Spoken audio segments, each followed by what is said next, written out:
పరిశుద్ధ నామానికి మహిమ కలుగును గాక. ఈ తుది పిలుపు టీవీ కార్యక్రమం చూస్తున్న దేవుని పిల్లలు అయిన మీరు, మన ప్రభువైన యేసుక్రీస్తు నామములో మీ అందరికీ హృదయపూర్వక వందనాలు. అందరూ బాగున్నారు కదా? ఎందుకంటే దేవుని పిల్లలమైన మనము బాగుండాలి. దేవుని కృప ఆశీర్వాదము మనకు మెండుగా ఉండాలి అనే ఆశ. ప్రియ దేవుని బిడ్డలారా, గడిచిన వారంలో బలహీనుడిగా ఉన్నప్పుడు అనేకమైన సమస్యలు, శరీర సంబంధమైన బలహీనతలు నన్ను వెంటాడినప్పటికీ దేవుడు నన్ను కాచి కాపాడి తప్పించి రక్షించి తిరిగి దేవుడు మళ్ళీ తన సన్నిధిలో నిలబెడుతున్న దేవునికి మరొక హృదయపూర్వక వందనాలు. ప్రియ దేవుని బిడ్డలారా, తుది పిలుపు టీవీ కార్యక్రమం ఎంతోమంది చూస్తున్నారు, ఫోన్ చేస్తున్నారు, ప్రార్థన అవసరం కలిగి వాళ్ళు తెలియపరుస్తూ ఉన్నారు. అందుని బట్టి నేను ఎంతగానో సంతోషపడుతున్నాను. కాబట్టి గమనించండి, ఈ తుది పిలుపు టీవీ కార్యక్రమం ఎంతోమంది ఎద్దకు చేరి దేవుని ఎరగిన వారు వింటూ ఉన్నారు, చూస్తూ ఉన్నారు, వారు ప్రార్థన అవసరాలు కలిగి ఉంటున్నారు. దీన్ని బట్టి నేను స్పాన్సర్ చేస్తున్న వారిని బట్టి నేను ఎంతగానో సంతోషపడుతున్నాను. ఎందుకంటే ఈరోజు దేవుని మాటలు అనేకులు వింటున్నారు, కారణము స్పాన్సర్ చేస్తున్న వారిని బట్టి. ఒకవేళ స్పాన్సర్ చేయాలని మీరు ఆశ కలిగి ఉంటే, ఆలోచన కలిగి ఉంటే, దయచేసి స్క్రీన్ మీద ఉన్న నంబర్కు తెలియపరచండి. ఎంతో ఖర్చుతో కాదు, చాలా తక్కువ ఖర్చుతోనే ఈ కార్యక్రమాన్ని మేము తెలియపరుస్తున్నాం. కాబట్టి మాకు ఫోన్ చేయండి. తప్పక మీ ద్వారానైనా అనేకులు రక్షించబడుతూ ఉంటారు, అనేకులకు సువార్త పరిచర్య అందించబడుతుంది. మీరు దేవుని కృప ద్వారా, దేవుని ద్వారా ఆస్వాదించబడతారు. హల్లెలూయా. వాక్యధ్యానంలోకి వెళదాం. ఆదికాండము 17వ అధ్యాయము 16 వచనం చదువుకుందాం. నేను ఆమెను ఆస్వాదించి ఆమె వలన నీకు కుమారులు కలుగజేదును, నేను ఆమెను ఆస్వాదించదును, ఆమె జనములకు తల్లి అయి ఉండును, జనములు రాజులు ఆమె వలన కలుగుదరని అబ్రహాముతో చెప్పాను. ప్రియ దేవుని బిడ్డలారా, దేవుడు ఇక్కడ ఒక స్త్రీని ఆస్వాదిస్తూ ఉన్నాడు. ఆస్వాదించటమే కాక ఆమె వలన జరగబోతున్న గొప్ప కార్యాల గురించిన సంగతులను దేవుడు వ్యక్తపరుస్తూ ఉన్నాడు. ఎవరిని దేవుడు ఆస్వాదిస్తున్నాడు, ఎవరిని గురించి అబ్రహాముతో దేవుడు సెలవిస్తున్నాడు అంటే, ప్రియులారా, ఈమె ఎవరో కాదు. 15వ వచనంలో మనం చూస్తే, మరియు దేవుడు అబ్రహాముతో ఇలా మాట్లాడుతున్నాడు, నీ భార్య అయిన శారయి పేరు శారయి అనవద్దు, ఏలైనగా ఆమె పేరు శారా. నేను ఆమెను ఆస్వాదించి ఆమె వలన నీకు కుమారులు కలగజేదును, నేను ఆమెను ఆస్వాదించుదును, ఆమె జనములకు తల్లి అయి ఉండును, జనములను రాజులను ఆమె వలన కలుగుదరని అబ్రహాముతో సెలవిచ్చాను. ప్రియ దేవుని బిడ్డలారా, మేము చూస్తున్నాం ఎవరేమై అంటే శారాయి, శారా అంటాం. ప్రియ దేవుని బిడ్డలారా, ఈ శారాని దేవుడు ఆస్వాదించడానికి కారణం ఏంటి అంటే, చాలామంది అంటారు కదా, అయ్యా అబ్రహామును ఆస్వాదించినప్పుడు శారాయిని కూడా ఆస్వాదిస్తాడు కదా దేవుడు అంటే, ప్రియ బిడ్డలారా, అది వాస్తవమే కాదంట్లా. కానీ అబ్రహామును ఆస్వాదించినప్పుడు శారాయిని కూడా ఆశీర్వాదకరంగా ఉండాలి అన్న ఉద్దేశము, అది ఆలోచన కరెక్ట్ కాదు. ఎందుకంటే నీతిమంతుడైన లోతును గురించి మనం జ్ఞాపకం చేసుకుంటే, లోతు నీతిమంతుడి, మరి తన భార్య కూడా మరి దేవుని కృప కనికరము కాపుదలలో ఆమె కలిగి ఉండాలి కదా, దేవుని యొక్క విధానము ఆమె కలిగి ఉండాలి కదా, తన భర్త కలిగి ఉన్న సంబంధము కూడా ఆమె కలిగి ఉండాలి కదా, తన భర్త కలిగి ఉన్న ఆ విధానము, దేవుని యొక్క కృప విధానము ఆమె కలిగి ఉండాలి కదా. మరి ఎందుకని అని చూస్తే ఆమెదే, ఆయనదే. ప్రియమిత్రులారా, అలాగే మనం జ్ఞాపకం చేసుకుంటే ఇక్కడ దేవుడు శారాయిని దీవిస్తున్నాడు, దేవుడు శారాని ఆస్వాదిస్తున్నాడు. ఏమంటున్నా అంటే, అబ్రహామా అని చెప్పి నీ భార్య గర్భమును నేను తెరుస్తాను, అనేక మంది సంతానము నీ భార్య ద్వారా వస్తారు, నేను ఆమెను ఆస్వాదిస్తాను, ఆమె గర్భాన్ని దీవిస్తానని దేవుడు వాగ్దానం ఇస్తూ ఉన్నాడు. ఈరోజు ప్రియమిత్రులారా, దేవుడు ఆస్వాదిస్తున్నాడంటే, వాగ్దానం చేస్తున్నాడంటే, ఒక వ్యక్తిని దేవుడు ఒక ప్రత్యేకంగా ఆమెను కానీ ఆ పురుషుని కానీ ఆస్వాదిస్తున్నాడంటే దేవునికి ఇంపైనవి, సంతోషకరమైనవి, దేవునికి ఇష్టమైనవి ఆ వ్యక్తిలో ఉంటేనే తప్ప ప్రియులారా దేవుడు ఆ వ్యక్తి గురించి మాట్లాడటం. ఆ వ్యక్తిని మనం చూస్తే శారాయి. ఈ శారాయిలో దేవునికి ఇష్టమైన సంగతులు ఏం కనబడ్డాయి, దేవునికి ఇష్టమైన విషయాలు ఆమెలో ఏం కనబడుతున్నాయి అని మనం జ్ఞాపకం చేసుకుంటే చక్కగా కొన్ని విషయాలు మనం చూడగలం ప్రియులారా. మంచి విషయాలు, చాలా చక్కటి విషయాలు, మనము 4 విషయాలను మనం చూడగలం ప్రియులారా. ఈ శారాయికున్న మొదటి మంచి లక్షణం, దేవునికి ఇష్టమైన మొదటి లక్షణము ఏంటి అని మనం జ్ఞాపకం చేసుకుంటే పరిశుద్ధ గ్రంథంలో మనం చూస్తే ప్రియులారా, అబ్రహామును పిలిచిన దేవుడు ఎక్కడి నుంచి ప్రారంభించబడి ఉందంటే 12వ అధ్యాయం నుంచి ప్రారంభించబడింది.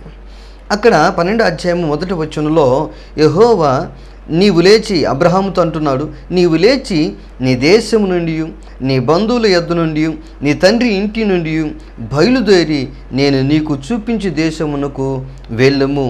నిన్ను గొప్ప జనముగా చేసి నిన్ను ఆశీర్వదించి నీ నామమును గొప్ప చేసేదను. నువ్వు ఆశీర్వాదకరంగా ఉందువు.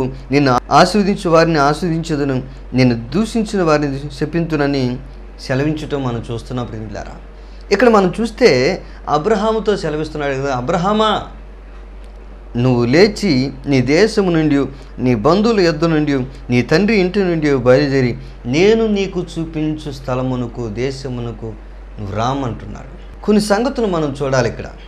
అబ్రహాము ప్రియులారా ఎక్కడున్నాడు అని చూస్తే ప్రియులారా నాహోరు అనే ప్రాంతంలో జీవిస్తున్నట్లుగా మనం చూస్తున్నాం. ఎలా జీవిస్తున్నాడు అంటే ఈ లోక సంబంధమైన దేవతలుగా, దేవులుగా పూజించబడుతున్న వారి యొక్క రూపములను తయారు చేసి వాటిని తన తమ్ముడు భార్యను, తన భార్యను, లేదా తన తండ్రిని, తన తల్లిని, తన కుటుంబ సభ్యులందరూ కలిసి దాన్ని అమ్ముకుంటూ వ్యాపారం చేస్తూ బ్రతుకు జీవనం కొనసాగించేవారు ప్రియులారా. ఇలా చేస్తున్న సందర్భంలో ప్రియులారా మనకు బాగా తెలుసు, భర్త లోక సంబంధమైన ఆరాధికుడైతే భార్య ఎలా ఉంటుందో మనందరికీ బాగా తెలుసు. భర్త లోక సంబంధంగా జీవిస్తూ ఉంటే భార్య ఏ రీతిగా ఇష్టానుసారమైన జీవితం జీవిస్తుంటుందో మనకు బాగా తెలుసు. మరి అలాంటి వ్యక్తి కలిగిన అబ్రహాము దగ్గరకు వచ్చి దేవుడు అంటున్నాడు కదా, అబ్రహామా ఇదిగో నేను నిన్ను విస్తరింపజేస్తాను, నిన్ను ఆస్వాదిస్తాను, అనేక జనమునకు తండ్రిగా తల్లిగా మిమ్మల్ని చేస్తాను, అయితే నేను చూపించే దేశమునకు రా అని చెబుతుంటే ప్రియులారా ఈ అబ్రహాము వచ్చి భార్య దగ్గరకు వచ్చి భార్యకి చెప్పుండొచ్చు, బహుశా తల్లిదండ్రులు చెప్పుండొచ్చు. తల్లిదండ్రులు కొడుకు మాట కాదనలేక సరే నీ ఇష్టమయ్యా బాగుపడతానంటే, ఎక్కడైనా బాగుపడతానంటే మేము కాదంటామా, ఎల్లు అని ఒకవేళ తల్లిదండ్రులు చెప్పొచ్చేమో. కానీ భార్య ఎక్కడికి పోతున్నావు అని అడుగుకుంటుందే, ఎక్కడికి వెళ్తున్నావు, ఏ ప్రాంతానికి వెళ్తున్నావు, ఎక్కడ మనం ఉండాలనుకుంటున్నాం అని భార్య అడుక్కున్నట్టుదా ప్రియులారా.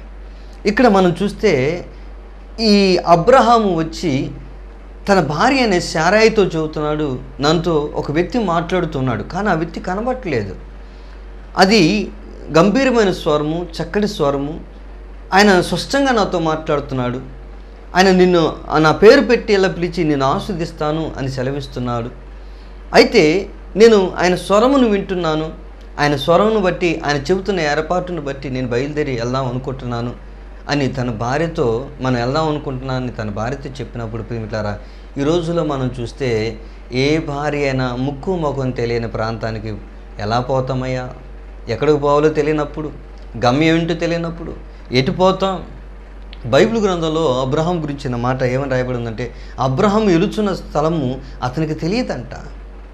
మరి దేన్ని బట్టి అతను వెళ్తున్నాడంటే దేవుణ్ణి బట్టి, దేవుణ్ణి విశ్వసించుదాన్ని బట్టి, దేవుణ్ణి నమ్మడం దాన్ని బట్టి, ఆ నమ్మకాన్ని బట్టి అతను ప్రయాణిస్తున్నట్లుగా మనం బైబిల్ గ్రంథంలో చూడగలం ప్రియులారా. ఇక్కడ శారాయి ప్రియులారా అబ్రహాము మాట కాదనలేకపోయింది. ఈ రోజుల్లో చాలామంది స్త్రీలు భర్త ఒకవేళ వచ్చి సేవ పరిచయలో, ముఖ్యంగా లోక సంబంధులు కాదు ప్రియులారా, దేవుని పిల్లలే, హస్తము ఆశీర్వాదము లేదా అభిషేకము అతనికి మీదకు వచ్చి పరిచర్య కొరకు దేవుడు తనను సిద్ధపరిచినప్పుడు, అతడు పరిచర్య కొరకు అనేకులను రక్షించిపోతున్న వారిని రక్షించుట కొరకు సిద్ధపడి బయలుదేరుచున్నప్పుడు ఈరోజు భార్యలుగా ఉన్న సహోదరులు చాలామంది అడ్డగిస్తూ ఉంటారు.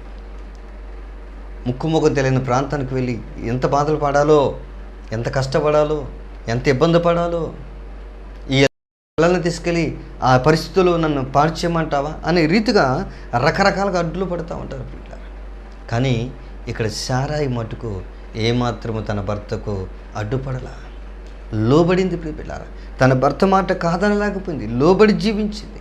ఈరోజు సంఘమైన మనము దేవునికి లోబడితేనే, ఎందుకంటే సంఘానికి భర్త ఎవరు అంటే దేవుడే. యెషయా గ్రంథంలో మనం చూసాం, సృష్టికర్త అయిన దేవుడు నీకు భర్త అయి ఉన్నాడు. సంఘమా, నువ్వు స్త్రీవి, భార్యవై ఉన్నావు. నువ్వు భర్తకు లోబడి జీవిస్తేనే నీకు ఆశీర్వాదం. దేవుడు శారాయిని ఆస్వాదించడానికి మొదటి కారణం అదే. తన భర్త అయిన అబ్రహాముకు లోబడి జీవించింది. ఇది వివాహ దాంపత్య జీవితంలో ఒక ప్రాముఖ్యమైన భాగం. స్త్రీలారా, మీ భర్తకు లోబడి ఉండుడి, జీవించుడి అంటాడు. ప్రియమిట్లారా, నువ్వు లోబడి జీవిస్తేనే నువ్వు దీవించబడతావు అంట. సహోదరుడు సహోదరి, సంఘములో నువ్వు ఒక బాధ్యత నీదేంటంటే, వధువుగా సిద్ధపడుతున్న ఒక సంఘములో నీ బాధ్యత ఏంటంటే దేవునికి, అనగా నీ భర్త అయిన దేవునికి నువ్వు లోబడి జీవించాలి. నువ్వు లోబడి జీవిస్తేనే నువ్వు దీవించబడతావు. సారాయి దీవించబడిన కారణం అదే. ఆమె లోబడింది కాబట్టే దీవించబడింది. లోబడి జీవించుటనే వంతు. నువ్వు లోబడితే దేవుడు నిన్ను ఆస్వాదిస్తాడు. అట్టి కృప దేవుడు నీకిచ్చునుగాక. రెండోదిగా మనం చూస్తే ప్రియమిట్లారా, శారాయిలో ఉన్న రెండు మంచి లక్షణాన్ని మనం చూడగలం. ప్రియమిట్లారా, 18వ అధ్యాయము 12వ వచనంలో, శారా నేను బలము ఉడికి దాన్ని, తర్వాత నాకు సుఖము కలుగునా, నా యజమానుడు వృద్ధుడైన ఉన్నాడు కదా అని తనలో తాను నవ్వుకొనిను. అంటే ప్రియమిట్లారా, ఇక్కడ మనం చూస్తే తన యజమానుడి గురించి మాట్లాడుతూ ఉంది. యజమానుడా అని తన భర్తను విలువ కలిగి మాట్లాడుతుంది. తన యజమానుడికి విలువను తెస్తుంది. ప్రియమిట్లారా, ఈ రోజుల్లో స్త్రీలు తన పురుషులను లేదా తన భర్తలను ఎలా పిలుస్తున్నారో మనం చూస్తున్నాం. ఎలాంటి పిలుపు కలిగి పలకరిస్తున్నారో మనం చూస్తున్నాం. ప్రియమిట్లారా, చివరికి పేరు పెట్టి పిలిచే స్థితికి ఈరోజు చూస్తున్న ప్రియమిట్లారా.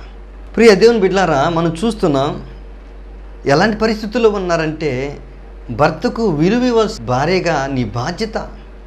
ఎందుకంటే నువ్వు విలువ కలిగి జీవిస్తేనే నీ భర్తకు సమాజంలో విలువ ఉంటుంది. ప్రియమిట్లారా, మనం జ్ఞాని అయిన సొలొమోను రచించిన సామెతల గ్రంథంలో మనం చక్కగా చూడాలి. గుణవతి అయిన భార్య దొరుకుట అరుదు, అది ముత్యము కంటే శ్రేష్టమైనదని. గుణవతి అయిన భార్య అంటే ఎవరో కాదు ప్రియమిట్లారా, భర్తకు విలువిచ్చే స్త్రీయే గుణవతి అయిన భార్య. ప్రియ దేవునిట్లారా, నువ్వు భర్తకు విలువిస్తేనే నీ భర్తకు సమాజంలో విలువ ఉంటుంది. నువ్వు భర్తకు విలువ కలిగి నువ్వు ప్రవర్తిస్తేనే సమాజంలో అనేకులు నీ భర్తకి విలువిస్తారు.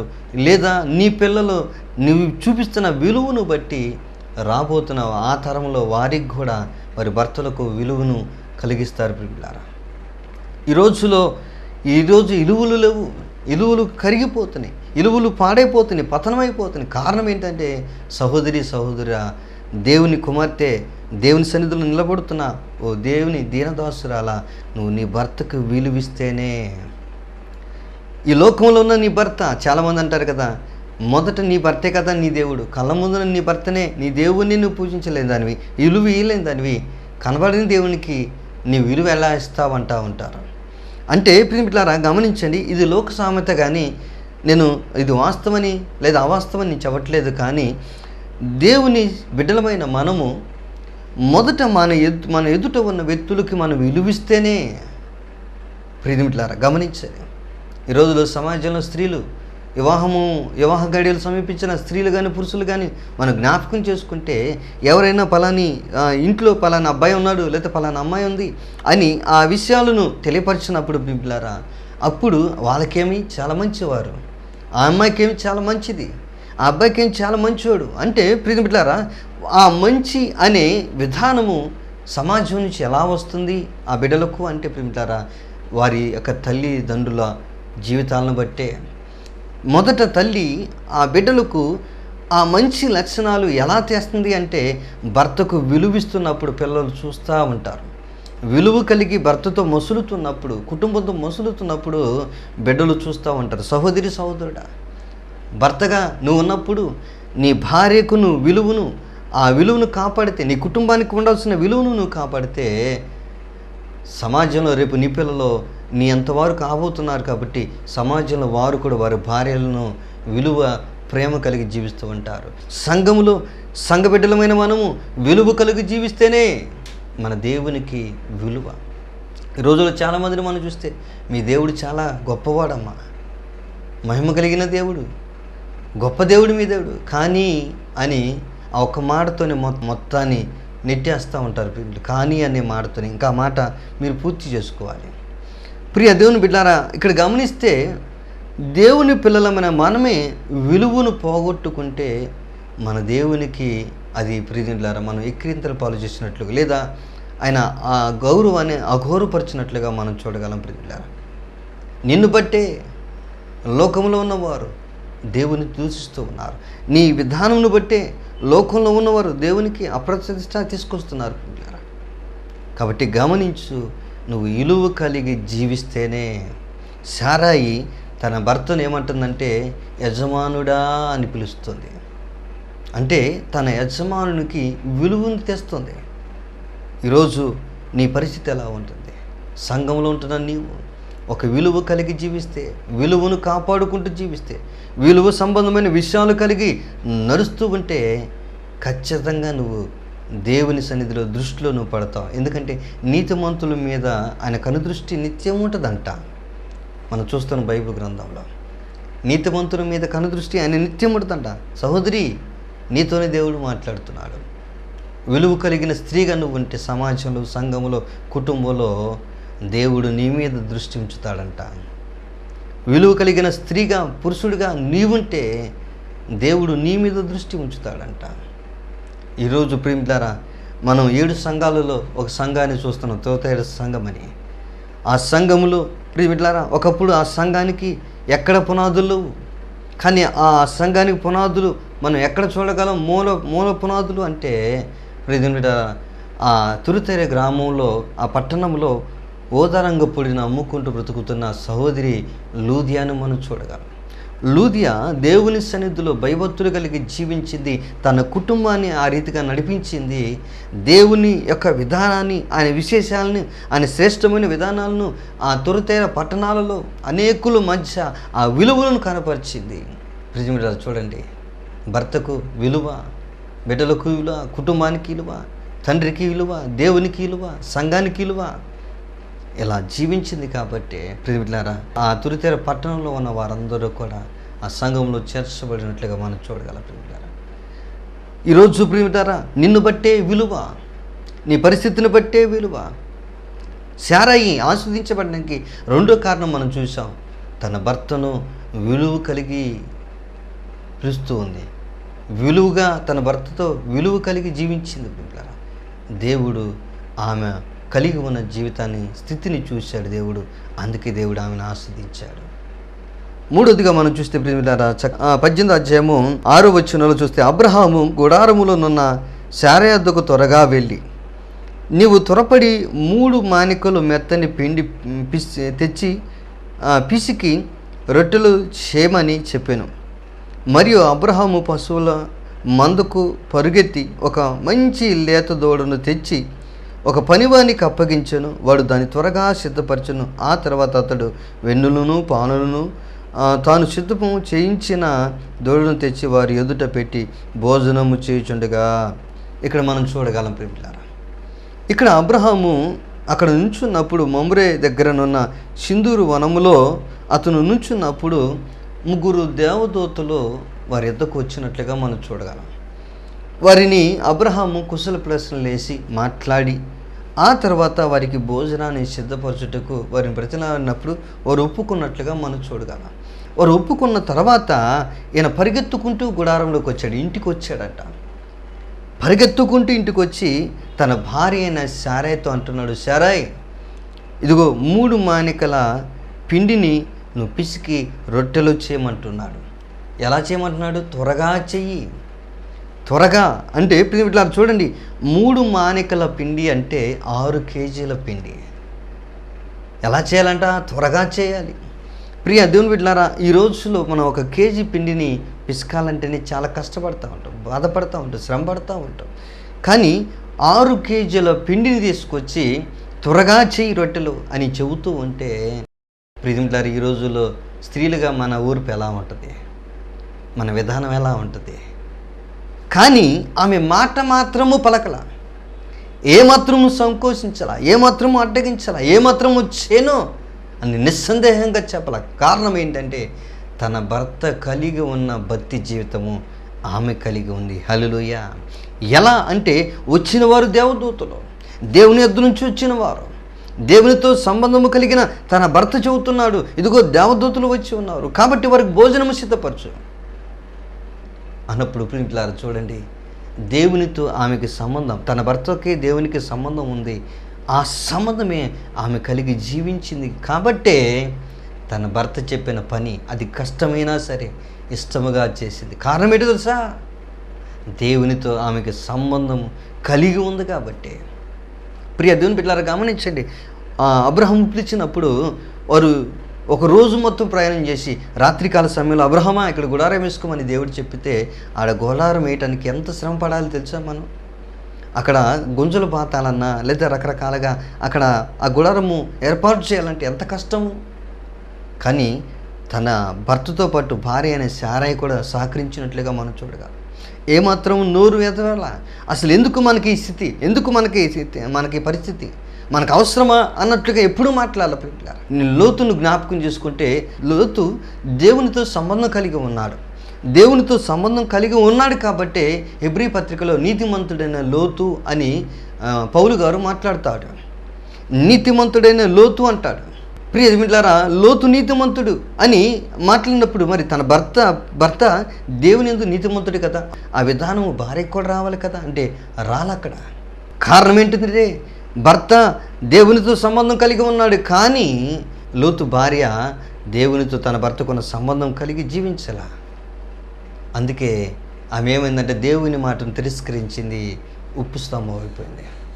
ఈ రోజుల్లో మనం చూస్తే ప్రేమిట్లారా, దేవునితో భార్యకు సంబంధం ఉండొచ్చు, దేవునితో భర్తకు సంబంధం ఉండొచ్చు, కానీ వారికి ఉంటే చాలే, నేను వారితో పాటు ఒకవేళ ఆయన వచ్చి రాకడ పిలిస్తే ఆమె వెళుతున్నప్పుడు ఆమెతో పాటు నేను కూడా వెళ్దామని చాలామంది ఒకవేళ అలాంటి ఆలోచనలు చేస్తున్నారేమో.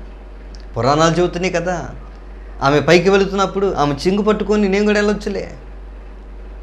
ప్రియమిత్రులారా, కాదు, ఎవరు పాపము వారిని పడద్రోస్తుంది, ఎవరి రచన వారిని పైకి లేవనెత్తుతుంది. బైబిల్ గ్రంథంలో మాట అదే. దేవునితో నీకు సంబంధం ఉండాలి, దేవునితో నీకు పరిపూర్ణమైన బంధం ఏర్పరచబడి ఉండాలి. ఈ అబ్రహాముతో దేవునికి సంబంధం ఉంది, కానీ శారాయితో దేవునికి సంబంధం ఉందా లేదా అని గమనించి మనం ఇక్కడ జ్ఞాపకం చేసుకుంటే దేవునితో శారాయి కూడా సంబంధం ఉంది కాబట్టి దేవుడు ఆమెను చూశాడు. ఉంది కాబట్టి దేవుడు ఆమెను చూశాడు. ఆఖరిని ఆ స్థితిని చూసింది కదా, ఆఖరిని ఆ స్థితిలో నిలబెట్టొచ్చు కదా. కానీ ఎందుకు అని అంటే ఆఖరికి దేవునికి సంబంధము ఒకవేళ అలాంటి బంధం లేదేమో. ప్రియ దేవుని బిడ్డలారా, ఈరోజు నీ సంబంధము ఎవరితో ఉంటుంది? దేవునితో నీకు సంబంధం కలిగి ఉంటే నువ్వు దీవించబడతావు. ఆ దీవెన నీకే, అది ఆశీర్వాదం నీకే. ఎందుకంటే బైబిల్ గ్రంథం రాయబడింది, ప్రతివారు మారు మనసు పొందాలి, రక్షించబడాలి. ప్రతివారు మారు మనసు పొందాలి. నా ఇంట్లో నా భార్య ఒక్కతే రక్షించబడితే చాలే అంటే కుదరదు. నా ఇంట్లో నా భర్త ఒక్కడే దేవుని మందిరానికి వెళ్తే చాలే అంటే కుదరదు. నా ఇంట్లో నా తల్లిదండ్రులు ఒక్కలే, వాళ్ళు పోతున్నారులే, వారితో పాటు దేవుడు మమ్మల్ని వదిలేస్తాడా అంటే కుదరదు. మీరు కూడా రక్షించబడాలి, దేవుని సన్నిధిలోకి చేర్చబడాలి. రక్షించబడిన వాడే దేవుని సన్నిధికి చేర్చబడతాడు. ఈరోజు ప్రియమిత్రులారా గమనించింది, దేవునితో నీకు సంబంధం ఉంటేనే నువ్వు ఆయన్ని ఎదుర్కొంటావు రాబోయే కాలంలో. దేవునితో యాకోబు కుమారుడైన యేసోబుకు సంబంధం ఉంది కాబట్టి యేసోబు ఆస్వాదించబడినట్లుగా, ఫలించడి కొమ్మగా మార్చబడినట్లుగా మనం చూస్తున్నాం. ప్రియ దేవుని బిడ్డ, దేవుడు నిన్ను పిలిచినప్పుడు లేదా నీ భర్తను పిలిచినప్పుడు పరిచర్య కొరకు ఏర్పరచబడినప్పుడు నువ్వు ఎక్కడికి, ఏమిటి, ఎలా అని అడగొద్దు. దేవుని చిత్తములో ముందుకు సాగు, దేవుడిని దీవిస్తాడు. నీ కుటుంబంలో, సమాజంలో నీకు ఒక విలువ ఉంది, నీకు కుటుంబానికి ఒక గౌరవం ఉంది. ఆ గౌరవాన్ని నిలబెట్టుకునే బిడ్డగా, విలువ కలిగిన బిడ్డగా నువ్వు ఉంటే నువ్వు దీవించబడతావు. దేవునితో నీకున్న సంబంధము అది శ్రేష్టంగా ముందుకు సాగాలి. ఎంతవరకు అంటే చివరి వరకు అని అపుస్తలైన పౌలు అంటాడు, నాకున్న విశ్వాసమును చివరి వరకు తుది వరకు కడముట్టించి తిని నా పరుగు పందమున అని సెలవిస్తాడు. నీకున్న బంధము కూడా అలాగే. చివరి వరకు నువ్వు దాన్ని కొనసాగితే, ఆ బంధాన్ని కొనసాగించితే తప్పక నువ్వు ఆస్వాదించబడతావు, దీవించబడతావు, ఆ నిత్య రాజ్యంలోకి చేర్చబడతావు. అట్టి కృప దేవుడు నీకు ఇచ్చునుగాక. ప్రార్థన చేద్దామా? ప్రేమ కలిగిన తండ్రి, పరిశుద్ధుడైన నీకు వందనాలు. నీ విడలో ప్రభు అదిగో తండ్రి, చక్కగా నీ విడలమైన మేము నీ పాద సన్నిధిలో కొద్ది నిమిషాలు నాయన చక్కటి వర్తమానం మేము విన్నాం ప్రభా. శారాన్ని మీరు ఆస్వాదించారు, దీవించారు, దేవునికరంగా మార్చారు. అనేకులకు జనములకు తల్లిగాను తండ్రిగాను ప్రభు వారిని ఆస్వాదించుటకు కారణమేంటో మేము కొన్ని విషయాలు ప్రభు నీ సన్నిధిలో జ్ఞాపకం చేసుకున్నప్పుడు మమ్మల్ని మీ తేటగా మాకు హృదయాలకు తట్టిన రీతిని బట్టి స్తోత్రాలు. మొదటిగా మంచి లక్షణము నాయనా, ఇదిగో తన భర్తకు లోబడి జీవించిందని, సంఘమైన మేము కూడా భర్త అయిన నీకు లోబడి జీవిస్తేనే శారా దీవించబడినట్లుగా దీవించబడతామని ప్రభువా, భర్తకు విలువనిచ్చిందని ప్రభువా, మేము సంఘమై ఉన్న మేము నీకు భార్యగా పిలువబడుతున్నా, వధువుగా పిలువబడుతున్నా, మేము నీకు విలువనిచ్చేవారిగా ఉండాలని, విలువనిచ్చిన శారా దీవించబడినట్లుగా ప్రభువా మేము కూడా దీవించబడతామని, అటువంటి వారిగా ఒకవేళ మేము ఉండక నీ కృపలో మమ్మల్ని జ్ఞాపకం చేసుకోండి. మీతో మాకు సంబంధం కలిగి ఉండుటకు కృప తెచ్చింది. ఎవరైతే ఈ టీవీ కార్యక్రమాలను చూస్తున్నారో వారందరినీ మీరు జ్ఞాపకం చేసుకోండి ప్రభా. తిరిగి నీ సన్నిధికి వారిని నడిపించుదురుగాక. ఈ టీవీ కార్యక్రమం చూస్తూ వారి నిమిత్తం ఆలోచిస్తూ ఉన్నారు, వారిని వారి చేతులకు మీరు యేసు నామములో అప్పగించుదురుగాక. అలాగే ప్రభా, టీవీ కార్యక్రమం స్పాన్సర్ చేస్తున్న బిడ్డలను జ్ఞాపకం చేసుకోండి, దీవించండి ప్రభా. ఈ టీవీ కార్యక్రమాన్ని టెలికాస్ట్ చేస్తున్న ఈ ఛానల్స్ వారిని దీవించండి, వారి కుటుంబాన్ని దీవించమని అడుగుతున్నాం. అలాగే ప్రభా, చేరువచ్చిన ప్రతి బిడ్డను పేరు దీవించి ఈ తుదుపు టీవీ కార్యక్రమం అనేకులకు దీవెనకరంగా ఆస్వాదకరంగా ఇంకా ముందుకు సాగాలని, యేసు పరిశుద్ధుడు మినిస్ట్రీస్ ప్రభా వ్యవస్థాపన అనేక ప్రాంతాలకు విస్తరించబడి నేను పరిచర్య కొనసాగించాలని మేము ప్రార్థిస్తుండగా మా ప్రార్థన ఆలకించమని యేసుక్రీస్తు నామములో ప్రార్థించి అడిగి వేడుకొని పొందుకునే నామము తండ్రి, ఆమేన్. మన తండ్రి అయిన దేవుని ప్రేమ, కుమారుడైన యేసుక్రీస్తు కృప, పరిశుద్ధాత్మ అన్యోన్య సహవాసము ఇప్పుడు ఎల్లప్పుడు సదాకాలము మనందరికీ తోడే ఉండి దీవించునుగాక. ఆమేన్. మంచిది. ఈ టీవీ కార్యక్రమం స్పాన్సర్ చేసిన వారు గుత్తుకొండ ఏడుకొండలు పద్మ, వారి కుటుంబము. దేవుడు వారిని వారి బిడ్డలను దీవించునుగాక. ఆమేన్. చక్కటి సాక్ష్యాన్ని విందాం. నా సాక్ష్యం ఏంటంటే, నాకు పెళ్ళైన 3 సంవత్సరాల దాకా పిల్లలు లేరు. చాలా ఫస్ట్ పెళ్ళైన సంవత్సరంలో నాకు ప్రెగ్నెన్సీ వచ్చింది. 3 నెలలకు మించి ఎక్కువ ఉండట్లేదు, ఎదుగుదల లేదని అబార్షన్లు జరిగాయి. 4 అలానే అబార్షన్స్ అయ్యి 4 అబార్షన్స్ అయినాయి.